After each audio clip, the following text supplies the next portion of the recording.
Good afternoon and welcome to our second briefing for the Thursday, November 2nd meeting of the full Board of Commissioners. Dr. Martin will be joining us remotely today. There's no discussion items, and so at this point, I'll turn it over to Dudley. All right. Thank you so much and good afternoon. So the first thing I want to do is I missed the last slide from this morning. I know. I'm so sorry. It won't take long, but I knew I was going to get a question about sort of where are all those projects located at. So if you look on your screen, you will see what Map Forsyth did is they put a star everywhere there were county projects that were listed in all those charts this morning. And then the number is how many projects that are at that location. So you can see, obviously, the projects, particularly around the Highland Avenue Center, has, I think there's 17 projects that were listed there. And then the 8 that are kind of in this area around the LEDC and Phillips Building, kind of this part of it. And then you can see the rest of them throughout the county. But I did want to show a geographical representation of where those projects are. So, Well, thank you very much. That is important information. in that 2 minutes. So, I appreciate We're you. good. Thank you. well, that's called anticipating the question. So, all right. So with that, I'll go ahead and dive into the items for the November 2nd meeting. The first item is a resolution. We're supporting Operation Greenlight for veterans in Forsyth County, North Carolina. I know General Services is working to try to get everything lit up. Damon, you want to report on progress with that? Right, so General Services has indicated that they will light up the same buildings that they did in prior years and then add the new buildings in our inventory to the Operation Greenlight initiative. Well, thank you. And also, we're asking our citizens to have a green light bulb in their lamp post or at their front door, any place where folks could recognize the green light and know that how grateful we are to our veterans. So we're looking forward to that. Thank you, Damon. All right, very good. All right, agenda item 2 is a resolution declaring the Forsyth County Board of Commissioners' intent to close a portion of Morris Street and calling for a date for a public hearing on the matter. And Matthew Hamby will come up and he will review this item.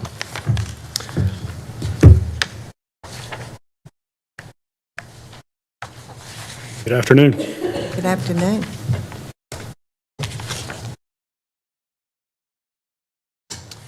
So the closing of the portion of Moore Street right-of-way. The county was contacted by Red Pill Partners LLC regarding the closing of a portion of Moore Street. This right-of-way is split by the county and by a portion in Walkertown city limits.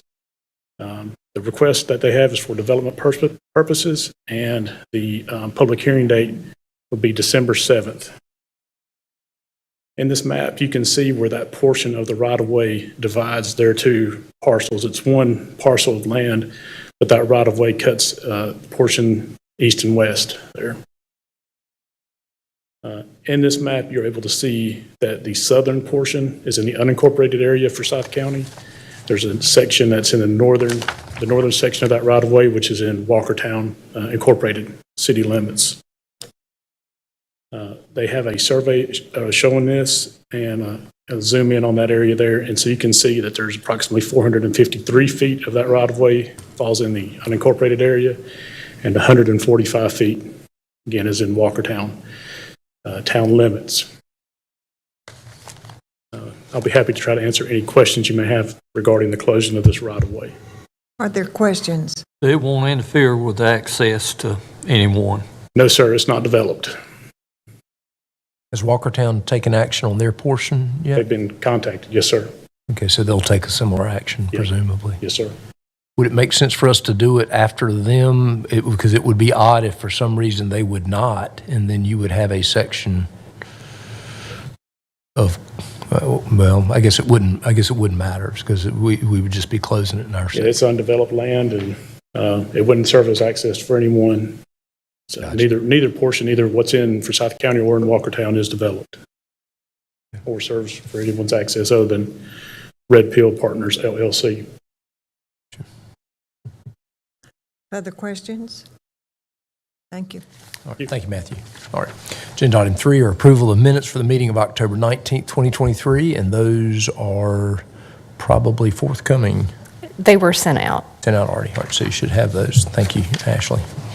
Agenda item 4 is an amendment to the fiscal year 2023-2024 budget. It appropriates fund balance received during fiscal year 2022-2023 and additional revenue for the fiscal year 2022-2024 from the National Association of County and Health Officials. Michaela. Good afternoon. So yes, this is an appropriation. About 20,000 of it is from fiscal year 23, and the other 70,000 are new funds, and they'll be used to help implement overdose prevention strategies at the local level. Any questions? Questions? I don't you. think so. Thank you. Thank you, Michaela. Agenda item 6 is an amendment to the fiscal year 2023-2024 budget. It appropriates health improvement dollars to the Employee Health Benefits Internal Service Fund. And Kimberly Bussey. Yeah, I got it. Okay. Kimberly? Dudley, did we skip 5? We did. I'll come back to it. No problem. I'm sorry. You're out of order. Sorry about that. Yeah. Sorry about that. Good afternoon, Commissioners. This item appropriates $75,000 to the Employee Health Benefits Internal Service Fund. You may remember we did something similar in fiscal year 23. This is for the new fiscal year 24 agreement with Cigna, and it appropriates $50,000 for the Health Improvement Fund and $25,000 for the Pharmacy Management Fund. And this item, this appropriation increases expenditures and revenues to allow for the reimbursement of those expenses. I'm happy to answer any questions you may have. Are there questions? Thank you. Yeah, let me go ahead and do item 7 since that's also Kimberly's. It's an amendment to transfer available JAG grant funds. So. That's right. This is an amendment to the FY24 budget to transfer JAG grant funds, the Justice Assistance Grant funds, from the Sheriff's Office General Fund budget into a multi-year fund for the JAG expenses. So in the past, we would budget annually anticipated funds in the Sheriff's Office operational budget. But now with the new system, we're able to keep them in a multi-year fund, and this action will transfer those dollars. And I'm happy to answer any questions you may have about this one. Questions? Thank you, Thank you Kimberly. much. All right, I'll jump back to item 5. It's an amendment to the fiscal year 2023-2024 budget. Appropriates $50,000 from the North Carolina Department of Health and Human Services for agreement addenda 534. And Sharita Sutton's going to come up and review that. Good afternoon, everyone. Hello.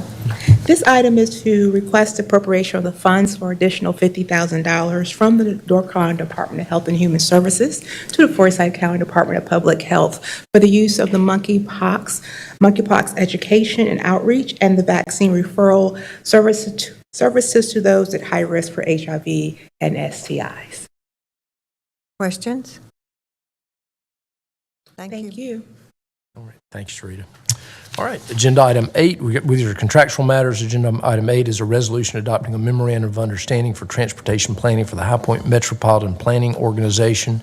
I don't know if Gordon wants to mention anything about it, but basically, as High Point has annexed into Forsyth County, I presume that's sort of the driver behind us being part of that MPO these days, or Commissioner Bessie may have a bit more insight to that than I do. As you said. Yes, there are just a handful of folks who live in Forsyth County and are also within the municipal limits of High Point, but that does still put us within their transportation planning. So that's just what this is, to appoint a member of that board. Okay. Questions? We're good. All Thank right. you. Agenda item 9 is a resolution approving an amendment to an agreement with Propio LS LLC for telephonic and virtual interpretation services. And Naya Payne's going to come up and review this. Hey, Naya. Good afternoon, Commissioners. The agenda before you is requesting the approval for the contract in the amount not to exceed $61,300 with Proprio and the county. This contract focuses on providing essential interpreting services covering virtual, telephonic, document, and American Sign Language translation services in all languages, 24 hours, 364 days, 5 days a year, with no minimum or monthly requirements. The contract marks the first consolidated Health and Human Service contract. Before its execution, Behavioral Health Services, Bridges to Hope Family Justice Center, Public Health, and Social Service functioned under distinct contracts distinguished by inconsistent pricing and service delivery. The consolidation aims to enhance coherence and effectiveness in our operations. Interpreting services enables us to communicate effectively, deliver services empathetically, and ensure every client feels and is heard and understood. We do have funds available in the existing fiscal year budget to cover the cost of the contract, and no additional county funds will be requested. Thank you. I'm happy to answer any questions you may have. Questions? Thank you. Thank you. Chantel, this has actually been a part of a broader effort just around with the consolidation of Health and Human Services, really to try to look at business practices. Do you want to talk? Sure. So, one of the major roles that Ms. Payne and her team has is to really look at Health and Human Services more holistically. We've been working really hard to break down the silos of Public Health, DSS, Behavioral Health, Family Justice Center. And as Ms. Payne stated previously, they each had their own separate interpreter contracts. And what we're finding is that we were paying different prices, which is not okay. And so Ms. Payne's team is going to continue to look at efficiencies across the campus so that we can best serve and improve the lives of the residents. Thank you so much. That's very needed. Thank you. Agenda item 10 is a resolution awarding a contract for the purchase of 2 Chrysler Pacificas. Stephen Brenniger, our fleet manager, is going to come up and review. Thank you, Commissioners, for letting me come up here and talk to you guys. General Services Department is looking to purchase 2 Pacifica minivans. The 2 vans will be purchased from Milderton Dodge. They are in stock on the lot. The Chevrolet doesn't make a minivan anymore. Ford makes one, but it's not available to order, and it's like the base price is about $2,000 more than this van here. I know the Sheriff's Association refers to it as a SUV, but it's an actual minivan. And the price is $41,065. And 2, sorry, I lost my spot here. I think the 2 together were $84,000 and $82,130. Sorry. Any questions? Questions? I think you did well. Thank you. Agenda item 11 is a resolution approving purchase of EasyIO, I'm not even going to try to say that word, some kind of vascular access device from Teleflex. All right. Emergency Services Director, Joey Huntley. Ashley, you want to say the word for him? There you go. The intraosseous needles, also known as the bone gun and the bone drill and the bone needles. So this is simply for us to enter into a sole source agreement. Good afternoon, I'm sorry. For us to enter into a sole source agreement with Teleflex LLC to purchase the specific, the drill and the needles over the course of a 1-year contract. It is a sole source contract. They are currently the only vendor that provides these. The medical director did provide in a packet a letter stating his desire for us to purchase these. We've been using them for years. We average about 436 a year of these different actual use of these devices. So I'll stand by for questions that you may have. What does it do? So we drill into your bone and we put fluids or medication into your system. Okay. So it's quicker than some of the other ways. We use the drill because the old way, I say old, the way I learned to do it was we manually would put the needle in your bone. If anybody feels like throwing up, let me know and I'll stop talking. So this is a much smoother process for that.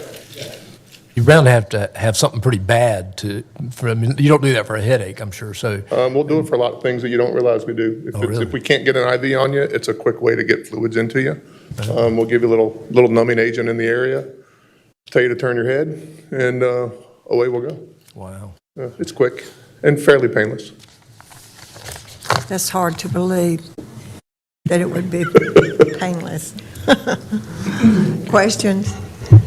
Thank you. All right, thanks. Hope I never see you. Right, right, right. All right, item 12 is a resolution selecting and authorizing execution of a contract with Arch Studio 7 PLLC to provide professional design services for the elevator modernization project. James Anderson. Good afternoon, Madam Vice Chair and Commissioners. The item before you is a resolution selecting and authorizing a contract with Arc Studio 7 to provide professional design services for the LEDC elevator modernization project.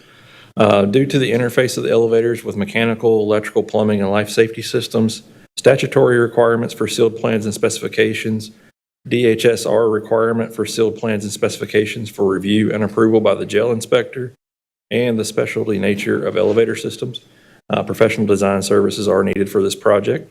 A request for qualifications was advertised by City County Purchasing with Arc Studio 7, R&D Architects, Walter Robbs, Callahan and Pierce Architects, The Wooten Company, and WHN Architects submitting a response to the RFQ. A selection committee comprised of general services staff identified Arc Studio 7 as the best qualified firm for the project. Staff reviewed each proposal based upon the firm's experience, staff experience, specific experience at our law enforcement detention center experience, and conformance with the RFQ documents. Arc Studio 7 was founded in 2010. They're a local firm headquartered in the Winston Tower. And Arc Studio 7 has been providing design services on past county projects and has previously worked on 2 projects in the law enforcement detention center. Staff have negotiated a not-to-exceed fee of $225,300 for basic services. This represents approximately 9% of the $2.5 million construction budget. The resolution also establishes a additional services allowance of $15,000, a reimbursable expenses allowance of $10,000 for a total not-to-exceed fee of $250,300. The design fees are being funded by our capital renewal plan, which is 2/3 bond funding, and the construction portion is being funded by the special appropriation that set aside funds for LEDC capital needs. And I'll be glad to answer any questions. Questions? So James, how many bids did you receive? We had 5 total firms that responded to the request for qualifications. Do you mind before next week sending us that breakdown? Yeah. Please? I think that would please Commissioner Martin. So for RFQs, there's no cost that is provided in those responses. Oh, okay. It's solely a qualifications-based selection. Okay, thank you. So maybe some help on why that percentage would be high in a project like this. So what's the nature of the modernization? Is it the cars? Is it everything? And It's everything and everything that touches the elevators. So it's going to involve electrical engineering for the new drives for the elevators. New equipment's more efficient, but it also has some additional needs that may require redoing the electrical systems that provide power to it. And then also life safety code changes have changed drastically since the elevators were originally put in. And so we're going to have to go through and revamp probably the fire alarm system, sprinkler systems, and then also we're going to get into probably issues with how the pits are drained and making sure that that's compliant with current plumbing code. And then there's also additional mechanical requirements now around elevators for keeping the equipment room conditioned, and then making sure that the shafts are properly ventilated. And then just the nature of working in the jail, it takes quite a bit longer for staff's time and for the engineer's time to get in and out of the facility. Everybody's got to go through a background check. They come on site. They've got to wait for an escort. They've got to wait for somebody to inventory any tools that they're bringing with them, and then also to inventory those tools when they take them back out of the facility. So it's a very inefficient process doing work in the detention center just because of the security needs around the facility. Other questions? Thank you, James. Thank you. all right, thank you. All right, agenda item 14, agenda item 14 is a resolution approving refunds by the tax assessor and collective amount of $12,732.54. You've got a similar one for $17,589.71 from the vehicle tax system. And then the Board of Equalization reviews actions on $29,982.88. He did 13. Mr. Manager, will you please go back to Golly. 13? I am terrible today. I'm so sorry. Yeah, item 13, Kirby, I'm sorry. I did not mean to skip over you. It's a resolution authorizing the execution of a stormwater operation and maintenance agreement. So, Thank you, sir. Yep. Good afternoon, Madam Vice Chair and Board. As background on this item, in 2011, the county authorized a 50-year lease of the 1931 Union Cross property to Addiction Recovery Care Association, and at your November 2020 meeting, the board authorized an assignment of that lease to Triangle Residential Options for Substance Abusers. So per that lease, the property is required to be used for substance abuse and addiction recovery services and programs. At that November 2020 meeting, the board also saw a site plan for really what TROSA intended to do with the property. Some of their proposed development at that time included reusing the existing buildings that were there, but also constructing additional residential housing, expanding the dining facility, installing stormwater retention pond, et cetera. As that development has progressed, they're really to the point where they're ready to apply for the stormwater management permit from the city. And that permit allows them to construct, maintain, and operate a stormwater control system. To ensure that permit is granted, TROSA has asked the county to authorize and execute the agreement that you see attached to the item, and that grants the city a non-exclusive easement. It also commits to maintenance of that stormwater system. And also, it allows for inspections and maintenance of the stormwater management system, including the retention pond and all stormwater conveyances that drain to and from the pond. And I'll show you kind of what that looks like kind of overlaid on the property in just a second. Per that agreement, TROSA, even though the county is listed as a developer in the agreement, TROSA is really the developer there. They're the ones that are going to be responsible for the construction, maintenance, and operation of the stormwater system. And they will pay the required fee to the city to obtain the permit. Again, the easement is non-exclusive, and the easement will terminate if and when the stormwater control system was removed from the property. Let me show you kind of what that looks like. This is a very busy drawing, but this is the TROSA property here. The buildings are kind of in the gray color. This is the dining facility that'll be expanded. This is where the new residential housing will be constructed. And down here is the stormwater retention pond. And so if I take kind of the easement diagram and overlay it, and this is approximate, this is sort of what that would look like. This is the areas in red would be the non-exclusive easement to the city, and that's essentially where the stormwater control system is on the property. And other than that, I'm happy to answer any questions the board has. Questions?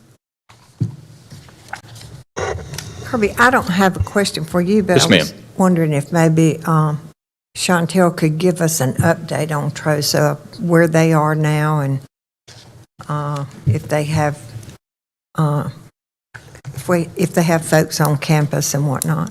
I'm going to ask our Behavioral Health Services Director, Denise Price, to come up. Okay. Thank you, Denise. You're very welcome. So they do have some of their facility open. The full campus is not open, as they've been waiting for an exemption, which they recently received, that was necessary from partners to expand to a larger capacity. The last time I was out there, they had 2 buildings that were open. Okay, good. Thank you. All right. Okay.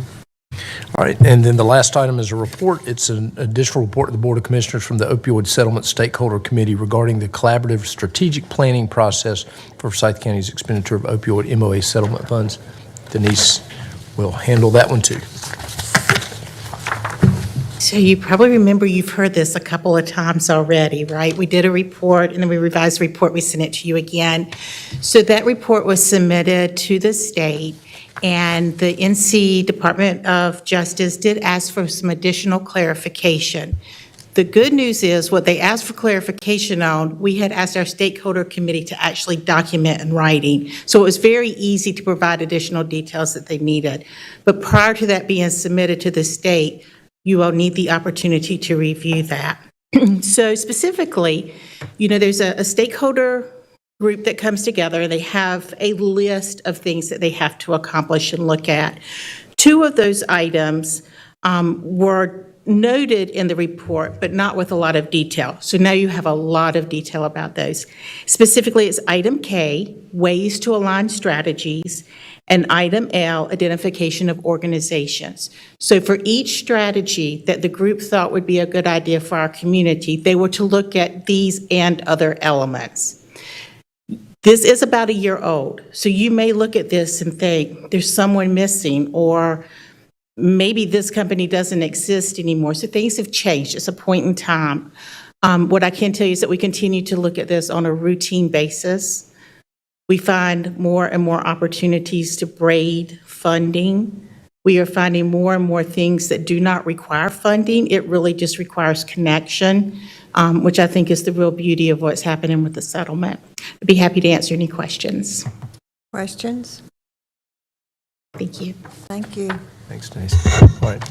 And unless I have missed anything else, which is highly possible, I think that is it for the meeting next week. So that is all we have, and we're getting out a little earlier than normal, so. First of all, let me ask, unless he left, Commissioner Martin, are you still online? No, he left. I was going to give him an opportunity to say something. He's been so quiet today.